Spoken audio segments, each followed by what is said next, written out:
I'm lost in the way you move, the way you feel.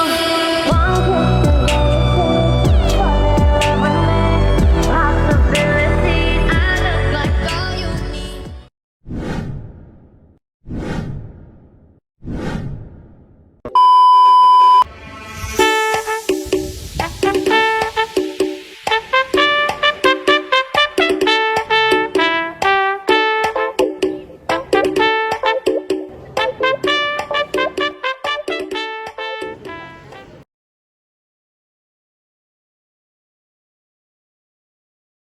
Hukum tata negara dalam istilah Belanda yaitu staatsrecht. Staatsrecht in Romein zin yaitu dalam artian luas dan staatsrecht in Engels zin dalam artian sempit. Dan dalam bahasa Jermannya yaitu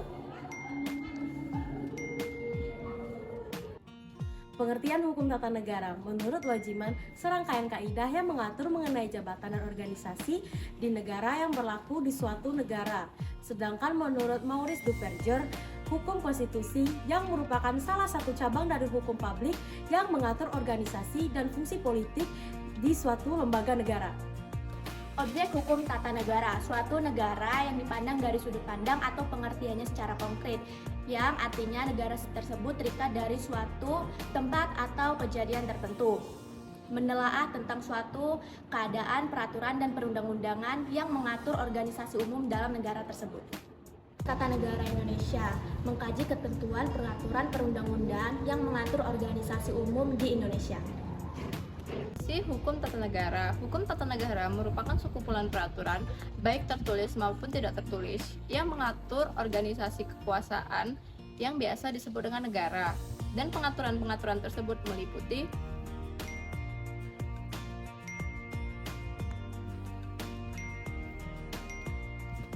Hukum tata negara terdiri dari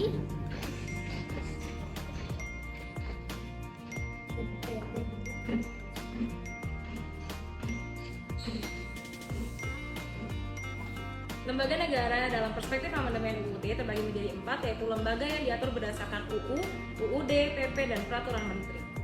setelah perubahan Undang-Undang Dasar 1945, tidak ada lagi lembaga tertinggi negara dan petinggi negara. MPR bukan lagi lembaga tertinggi negara dan kedudukan lembaga negara itu sejajar, hanya saja berbeda fungsi dan kewenangan.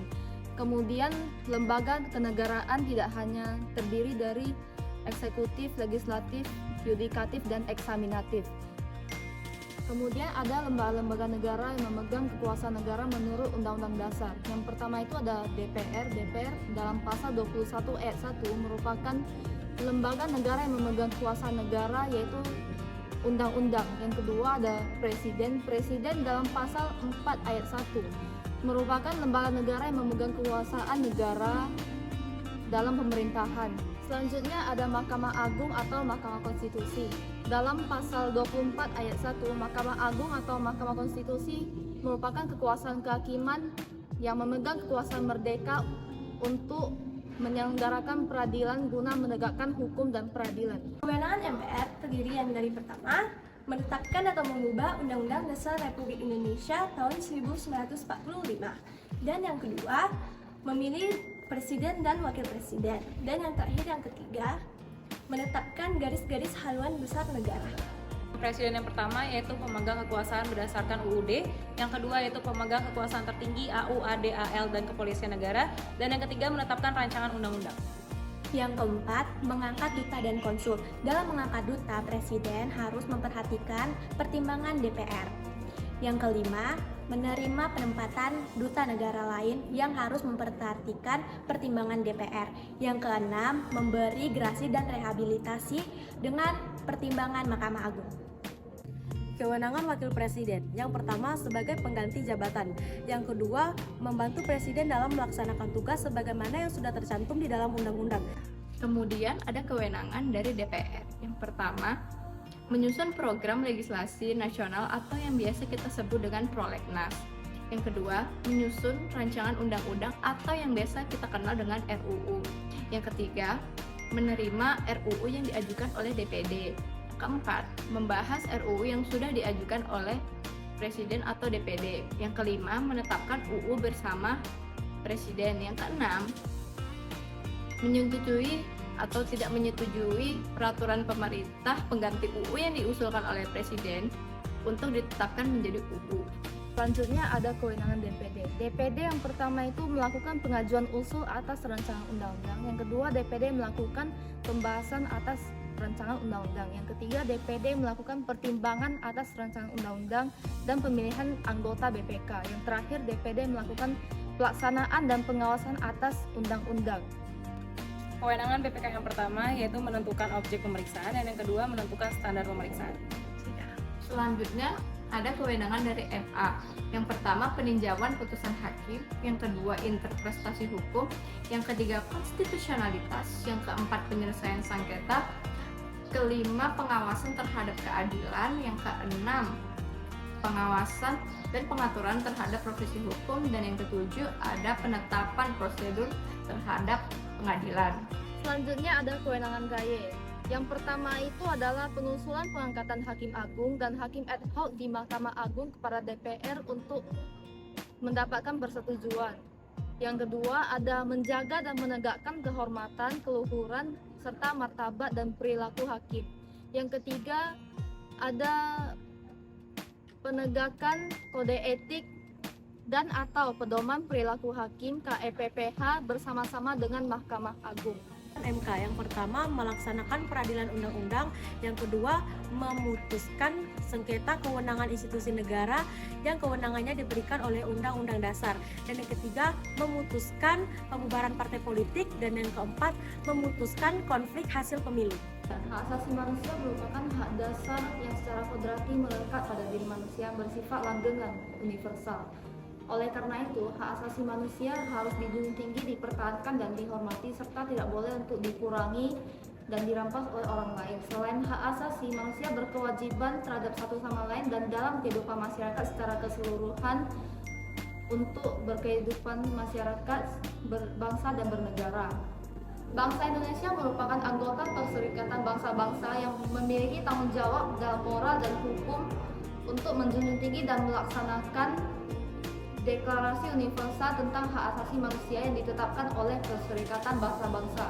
Agama, negara atas dasar ketuhanan Maha Esa pasal 29 ayat 1, di mana negara menjamin kemerdekaan tiap-tiap penduduk wajib memeluk agama dan untuk beribadah kepada kepercayaannya tersebut.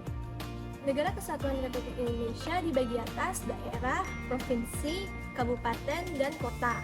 Itu mempunyai sistem pemerintahan daerah yang terdapat dalam Undang-Undang Pasal 18 ayat 1. Aturan peralihan pasal 1 yaitu segala peraturan perundang-undangan yang ada masih tetap berlaku sebelum adanya UUD baru menurut UUD ini. Aturan peralihan pasal 2. Semua lembaga negara yang ada masih berfungsi untuk melaksanakan ketentuan UUD dan belum diadakan yang baru menurut UUD ini. Pasal 3 yang dimana Mahkamah Konstitusi dibentuk selambat-lambatnya pada tanggal 17 Agustus 2003 dan sebelum dibentuk semua kewenangannya ditanggung oleh Mahkamah Agung. Selanjutnya ada HAN atau Hukum Administrasi Negara, merupakan serangkaian aturan yang mengatur aparatur pemerintah dalam menjalankan tugas-tugasnya atau aktivitasnya untuk melaksanakan tujuan tertentu atau untuk mencapai tujuan tertentu. HAN atau dikenal sebagai hukum tata pemerintah merupakan sebuah ilmu yang digunakan untuk menyelenggarakan negara atau mengatur bagaimana suatu negara diselenggarakan. Definisi HAN menurut ahli yang pertama itu adalah menurut E. Utrecht. HAN ini adalah hukum yang mempunyai hubungan istimewa dan jika ada, maka pejabat negara akan melakukan tugas khusus. Ruang lingkup HAN menurut Latif dan kawan-kawan secara luas bahwa tugas dan wewenang di pusat maupun di daerah, berhubungan kekuasaan di antara lembaga negara dengan warga negara, perjanjian hukum antara lembaga negara dan warga negara. Dengan HAN dan hukum publik lainnya. 1. Definisi HAN berkaitan dengan aturan dan prinsip yang mengatur tugas, wewenang, organisasi, dan tanggung jawab lembaga-lembaga pemerintah, tujuannya, dan fokus utamanya. Hukum publik berkaitan dengan negara dan warga negara. Contoh hukum publik yaitu hukum pidana, hukum perdata publik, hukum konstitusi, dan yang terakhir hukum internasional publik. Fokus pertama dari hukum publik lebih luas cakupannya dan mencakup berbagai bidang. Tujuannya bervariasi tergantung pada bidang-bidangnya. Kemudian ada juga sumber hukum material. Sumber hukum material merupakan sumber hukum yang menentukan isi peraturan tersebut. Dan ada beberapa faktor untuk menentukan isi tersebut. Yang pertama, faktor sejarah yang berisi tentang UU atau peraturan-peraturan lama. Yang kedua, ada sosiologis yang berisi tentang seluruh masyarakat dan lembaga-lembaga yang ada di dalam masyarakat tersebut. Dan yang ketiga, ada filosofi yang berisi untuk mengukur apakah peraturan tersebut adil atau tidak dan untuk mengukur apakah peraturan tersebut ditaati warga atau tidak.